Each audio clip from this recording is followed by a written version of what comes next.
In this video, we are going to feature accounts from those who came to live in Mary Kelly's room at 13 Miller's Court in the years after her murder had taken place there. The accounts you are going to hear are taken from articles that appeared in newspapers in Britain and America, and not to cast doubt on the veracity of the reporters who filed the stories, there is an obvious amount of journalistic embellishment in some of them, whereas one or two of the statements they published about the murder are demonstrably inaccurate. That said, the articles do provide us with an intriguing glimpse of what it was like for those who moved into that room after one of history's most brutal and horrific murders had taken place there. Mary Kelly's murder took place at some stage on the morning of Friday the 9th of November, 1888. Describing the scene of the murder in an article that appeared on Saturday the 10th of November, the Sheffield Daily Telegraph informed readers that Miller's Court is approached by an arched passage not more than 3 feet wide, which is unlighted. From this passage opens 2 doors leading into the houses on either side. The house on the left side is kept as a chandler's shop by a respectable man named McCarthy, to whom also belongs the house in the court in which the crime was committed. The man being referred to here was, of course, John McCarthy, Mary Kelly's landlord. The court is a very small one, the article continued, about 30 feet long by 10 broad. Within a yard or two of the entrance to the court is a wall lamp, the light from which is thrown nearly onto the passage. But perhaps the most curious item in the entire surroundings is a large placard posted on the wall of the next house on the right-hand side, offering, in the name of an illustrated weekly paper, a reward of £100 for the discovery of the murderer. On Monday the 12th of November, the inquest into Mary Kelly's death opened at Shoreditch Town Hall, and the jury, having viewed the body at the mortuary, paid a visit to 13 Miller's Court. Accompanying them was a journalist from the Pall Mall Gazette, whose report on what he had witnessed appeared in that evening's edition of the newspaper. The entrance to the court was held by a couple of policemen, and it was so narrow that we could only pass up it in single file. It was only about 3 yards long, and then we were at the door, which is numbered 13. The 2 windows which look into the little court were boarded up, and had apparently been newly whitewashed. From the windows above, a girl looked down upon us quite composedly, and several pots of beer were brought in during our stay to comfort the denizens of the court. At last the key was procured, and the room was surveyed in batches. The inspector, holding a candle stuck in a bottle, stood at the head of the filthy, blood-stained bed and repeated the horrible details with appalling minuteness. He indicated with one hand the bloodstains on the wall, and pointed with the other to the pools which had ebbed out onto the mattress, the little table still on the left of the bedstead, which occupied the larger portion of the room. A farthing dip in a bottle did not serve to illuminate the fearful gloom, but I was able to see what a wretched hole the poor murdered woman called home.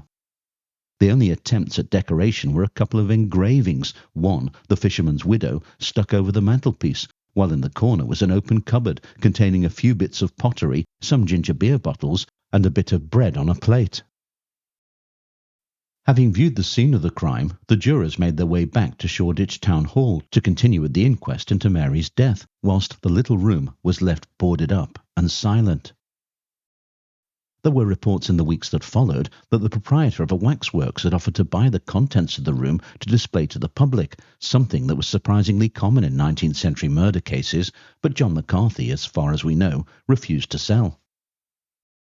Thereafter, it appears that the room remained unlet for the next 8 months, the knowledge of what had happened inside it no doubt acting as a major deterrent to potential tenants. Then, in its edition of Thursday the 18th of July, 1889, the Birmingham Daily Post, amidst its extensive coverage of the murder of Alice Mackenzie which had taken place the previous day, carried the following brief report. It is a somewhat curious coincidence that the room in the court in Dorset Street, where Mary Jane Kelly was murdered and mutilated on the 9th of November last, remained empty until Saturday last, when it was let to a new tenant whom the news of the last crime has quite unnerved. Thereafter, articles would appear sporadically, in preparation for which reporters would visit the room to glean what they could about the tenants residing there. In August 1889, the American journalist Richard Harding Davis paid a visit to the room in the company of Inspector Henry Moore, who by then had become the lead investigator on the Whitechapel murders. Here is Davis's account of that visit. We knocked at the door, and a woman opened it. She spoke to someone inside, and then told Mr. Inspector to come in. It was a bare whitewashed room with a single bed in one corner. A man was in the bed, but he sat up and welcomed us good-naturedly.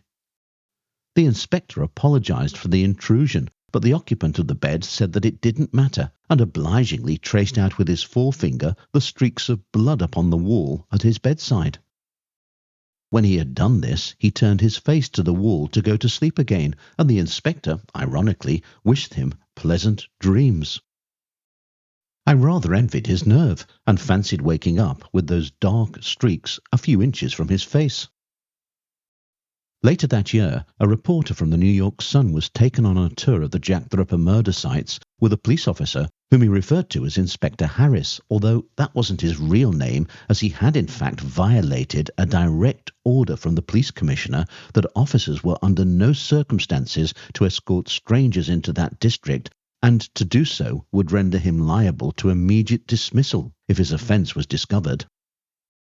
His article was published in the paper on Sunday, December the 8th, 1889, and barring some obvious embellishments, it does give an impression of how tenants who came after Mary Kelly found certain advantages in the notoriety that the room had come to enjoy.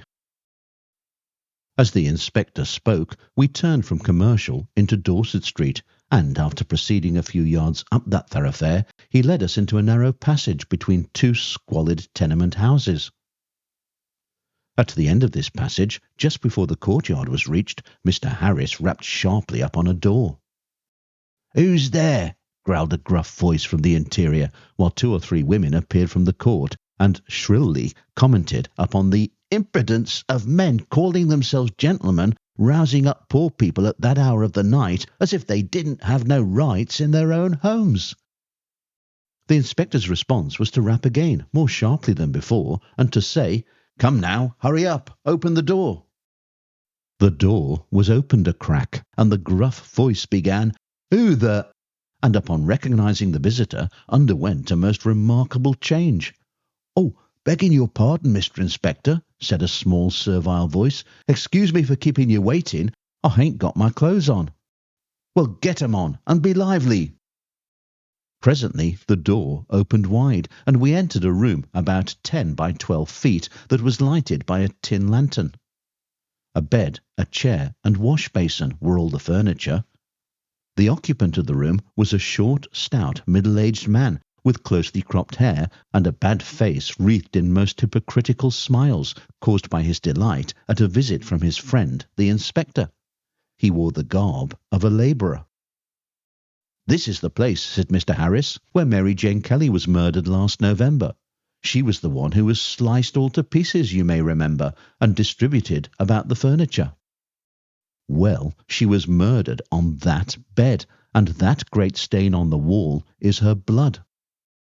The bed from which our host had arisen, and that was tumbled up as he had left it, was close against the wall, and the pillow rested against the broad rusty brown stain the inspector had indicated. "There's more of it under the bed, see," said the occupant of the room, eagerly, and taking up the lantern, he got down on his hands and knees and showed us another stain half the size of the bed blanket on the floor. "Where's Kate?" asked the inspector. "She used to live with Mary Kelly before she was killed," he explained to us. Kate's name was shouted from the door and transferred from one voice to another through the courtyard. Presently a young woman entered the room, out of breath from running. Kate was not a bad-looking woman. She was less than 30, and she had good eyes, luxurious hair, and as handsome a set of teeth as one often sees. She sat down on the edge of the bed and volubly assured us that she was the identical person who had lived there with the murdered woman. They had paid £0.50 per week rent, and after Miss Kelly's tragic demise, Kate said that she was forced to the outrageous extremity of paying the extortionate amount by herself. "That was until he came to live with me. Now he pays half," she concluded, indicating the man we had roused from slumber, and acknowledging the relations that existed between them in a most matter-of-fact way. We went out and left the short-haired man to turn out the light and get back into bed against the ghastly bloodstain. The woman escorted us to the street, where we presented her with a shilling or two at the inspector's suggestion, just as the man's voice, now gruff again, was heard to call her name.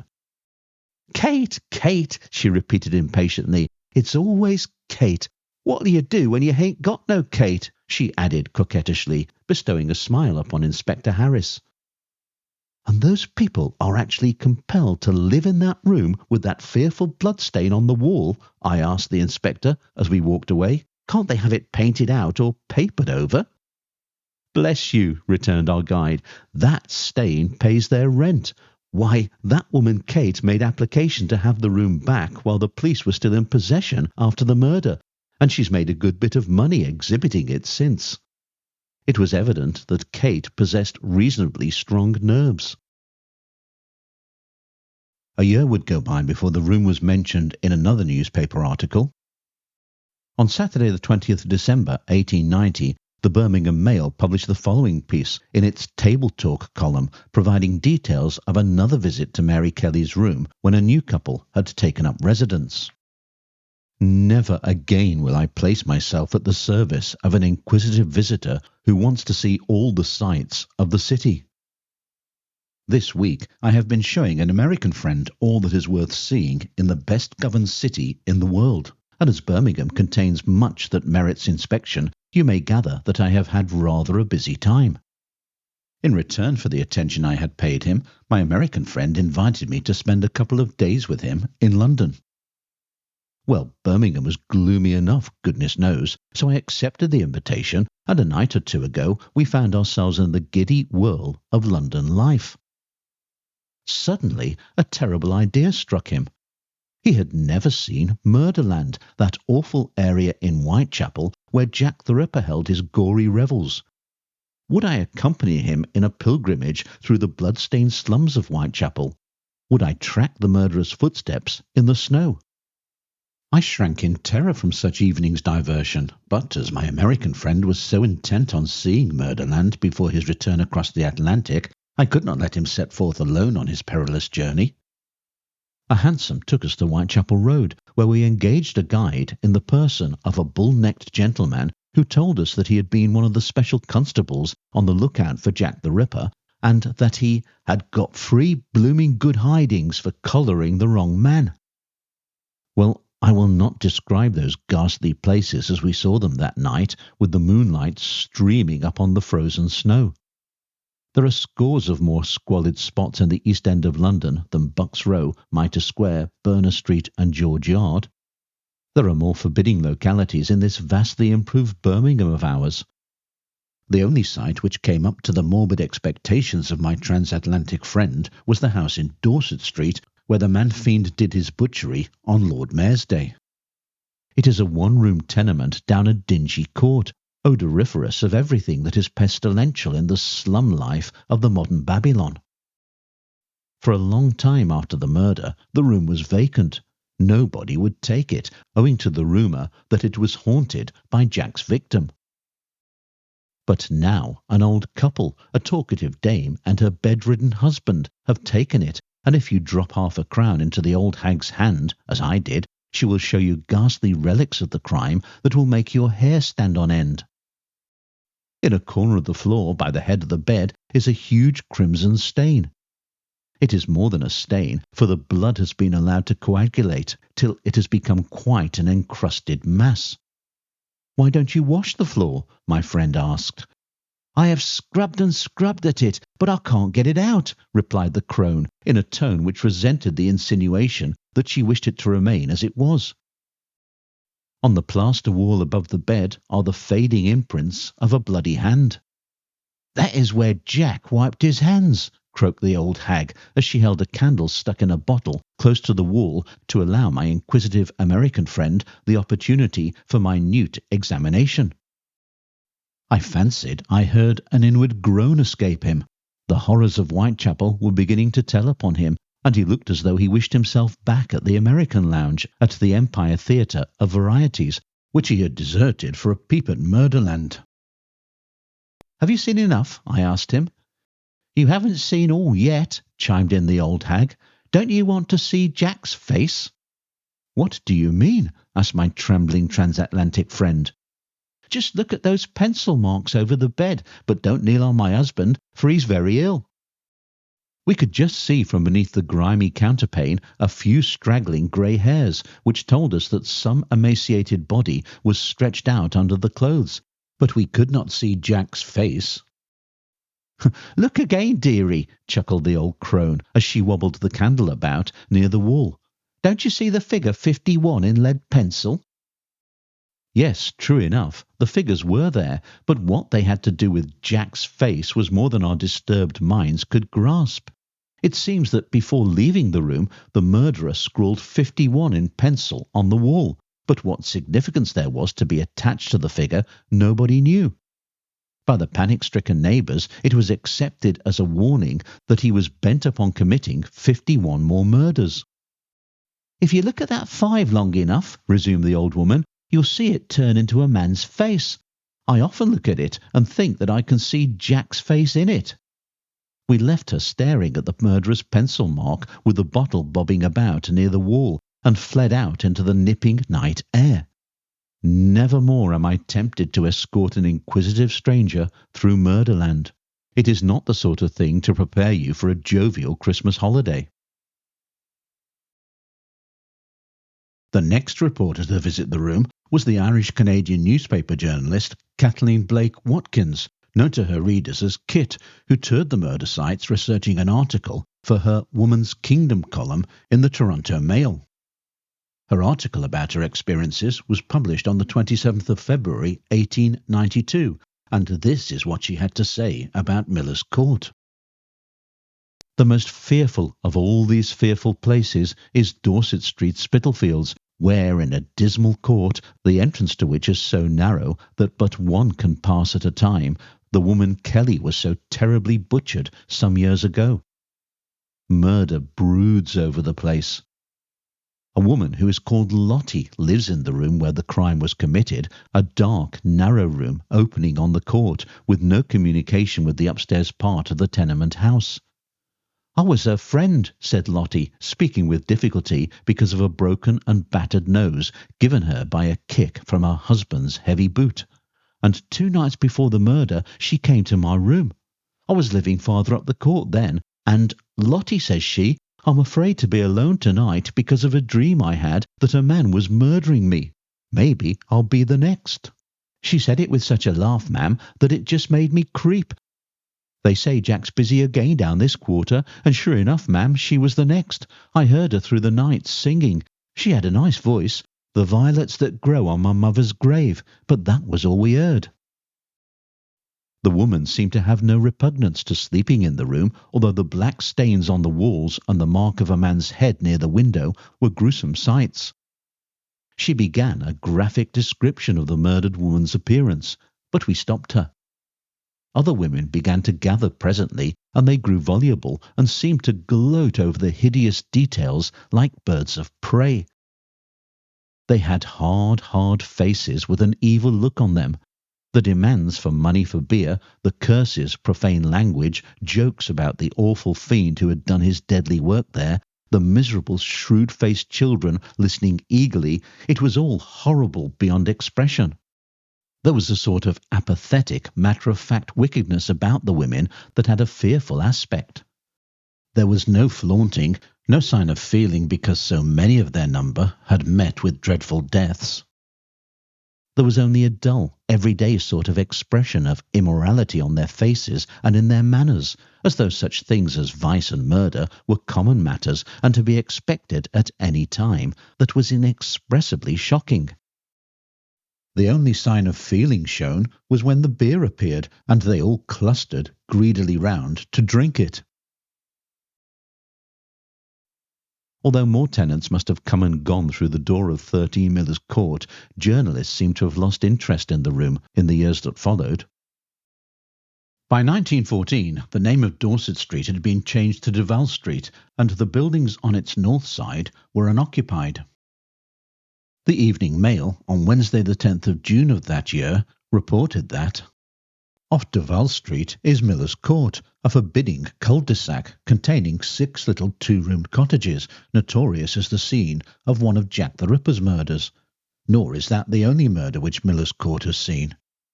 Until recently, the little cottages were let out for furnished rooms, but now they are condemned and closed by the authorities under the Town Planning Act.